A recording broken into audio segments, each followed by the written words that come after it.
নেতৃবৃন্দ এই ব্রিটিশ সরকারের বিরুদ্ধে আন্দোলন করতে গিয়ে বেগম খালেদা জিয়া 7 বছর জেল কেটেছেন। তারেক রহমান 1 বছর অধিক জেল কেটে 17 বছর বিদেশে আছেন।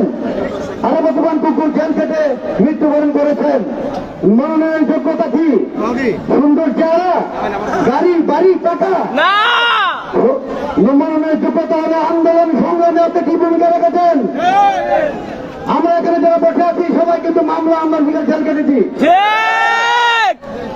মামলা হামলার শিকার না হয়ে এই নেতৃবৃন্দকে বাদ দিয়ে রায়পুরের এমপি হবেন আশা করতে পারেন?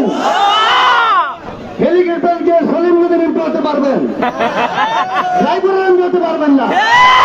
এই নেতৃবৃন্দকে বাদ দিয়ে রায়পুরের এমপি হবেন কল্পনা করতে পারেন না। আপনি বলেন মনোনয়ন কনফার্ম। 17 বছরে আপনার কোনো মামলা নেই, একদিনের জন্য জেল কাটেন নাই,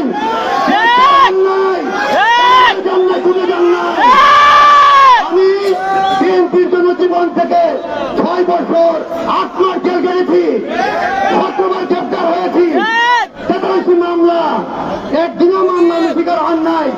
আপনার কি আওয়ামী লীগ নেতা বিয়ে লাগে আপনার? তারাই বানা বাদ দেন।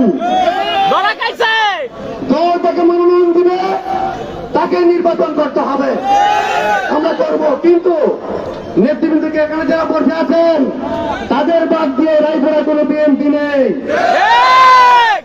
কল্পনা করতে পারবেন না। আপনি বিএনপি করেন, যারা মঞ্চে বসে আছেন তারা কি বিএনপি করে না? সবাই মামলা খেয়েছে, আপনার মামলা খান নাই কেন? আপনি আপনার ফ্রি আওয়ামী লীগের মন্ত্রী নিশ্চিত করে দেন, কথা বলেন। আপনার জন্য কিন্তু একে নেসারউদ্দিনের চোখের জল দেখেছি, একে নেসারউদ্দিন না। আমাদেরকে বাদ দিয়ে রায়পুরের রাজনীতি কল্পনা করতে পারেন না। আমরা যারা আছি আমরা ঐক্যবদ্ধ থাকবো। আমি কিন্তু বিভিন্ন দল লোক নয়, এই আওয়ামী লীগের আমাদের পুলিশের গুলিকে অপরাধ করে রাজনীতি করেছি। আমরা ঐক্যবদ্ধ থাকেন, আগামী দিন রাজপথের মোকাবেলা হবে ইনশাআল্লাহ। ধন্যবাদ জানিয়ে আমার বক্তব্য শেষ করছি। ইনশাআল্লাহ বাংলাদেশ জিন্দাবাদ, বিএনপি জিন্দাবাদ। ঐক্যবদ্ধ যারা আছেন সবাইকে ধন্যবাদ। আসসালামু আলাইকুম।